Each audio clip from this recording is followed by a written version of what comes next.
I have 3 short essays for you by St. Maximilian Kolbe. They're not really essays. They were letters written to the friars of his order to explain to him really what their purpose was. The first is on the will of the Immaculata, of Mary's will. And the second is on penance and the love of penance. And the third is on the love of God, which is meant to enkindle the fire of love in all of humanity. Hope you find this enlightening.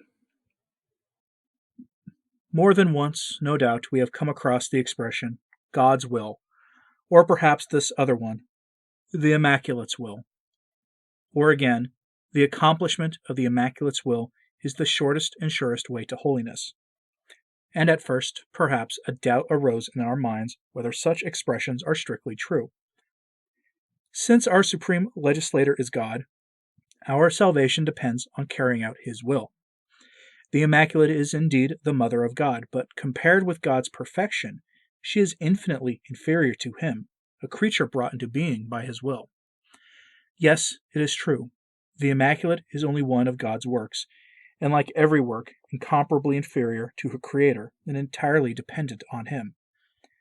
But at the same time, she is God's most perfect and most holy creature, because God, as St. Bonaventure affirms, could create a world greater and more perfect than this one, but even he could not raise any creature to a more exalted dignity than that which he has bestowed on Mary.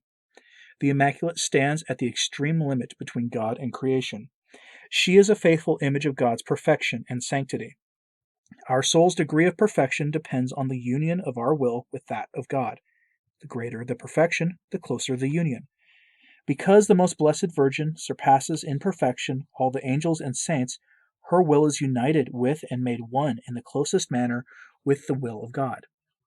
She lives and acts solely in God and through God. Hence, by accomplishing the will of the Immaculate, we accomplish by that very fact the will of God. When we say that we wish only to accomplish the Immaculate's will, we do not at all intend to diminish God's glory. On the contrary, we increase it considerably, because in this way we recognize and venerate God's almighty power, which has called so sublime and perfect a creature into existence. So, too, when we remain enchanted before a beautiful statue, by that very fact we praise and admire the artist's genius. Therefore, we can affirm without any fear that the sole and highest desire of our hearts is to accomplish the will of the Immaculate in the most exact way possible. We aim at becoming day by day more fully hers. We wish to allow the Immaculate to take possession of our entire being. Then we shall become her true knights. We shall not be ourselves any longer. It will be Mary in us and through us, who will act and influence our milieu. Under the loving action of grace, the icy barrier set up before the hearts of our neighbors will melt. Whole multitudes will follow the voice of the Immaculate and will become instruments in her hands. Through them, the Immaculate will influence other souls, and so on, until she completes the conquest of the world, of all souls, and of each one in particular. To hasten this instant, we must before all else begin with ourselves. Let us turn our gaze towards Jesus, our most perfect model. He who is God, supreme holiness, gives himself to the Immaculate without reserve and becomes her son. He chose her to guide him as she pleases for 30 years of his earthly life. Do we perhaps need a more encouraging example? Let us follow Jesus' lead. From now on, let us renew the promise we made to the Immaculate. Let us undertake to live in such a way as to become every day and hour always more fully hers. In other words, let us live so as to fulfill the Immaculate's will ever more perfectly. And now, St. Maximilian Kolbe on why we must not only do penance, but we must love doing acts of penance. Is penance necessary? Jesus insisted on it in an unequivocal way, and the Immaculate, speaking to Bernadette, indicated that she wanted penance to be preached for everyone. How should we do penance? Care for one's physical and the duties of one's state do not allow everyone to practice rigorous penance, even if all recognize that the course of their lives is strewn with little crosses. Acceptance of these crosses is a spirit of penance, affords us a vast field for the practice of penance. Beyond this, the accomplishment of one's special duties, the carrying out of God's will at every moment of one's life, and doing the perfectly in action, word and thought calls for radical renunciation of those things which might seem to us more agreeable at a given moment. This is a prolific source of penance. Jesus exhorts us not to be sad in doing penance, but to make our penance spring from love. A person that loves God desires to procure his good pleasure always, at all times, with every thought, word, and act, in all his activity and entire existence. When it happens that one must sacrifice something one likes in order to procure joy for God, he considers himself fortunate because he has a chance to give proof of disinterested love. For this reason, precisely the saints longed so much for sacrifices and crosses, because these demonstrated that theirs was a pure love. In fact, they purified their love and did away with the various attachments contrary to it. Hence, all of us can do penance without regard for the condition of our health, the nature of our occupations, and the obligations inherent in our state of life. Indeed, we can do penance at every moment of our life, provided we do it with love. Now finally, St. Maximilian Kolbe on the nature of God's love, which is familial in nature. The aim of creation, the end of man himself is the love of God, Creator and Father.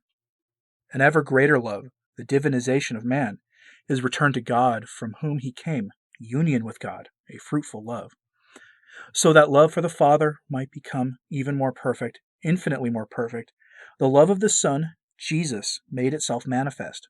He came down to earth, died on the cross, and remains in the Holy Eucharist in order to arouse love for himself in hearts.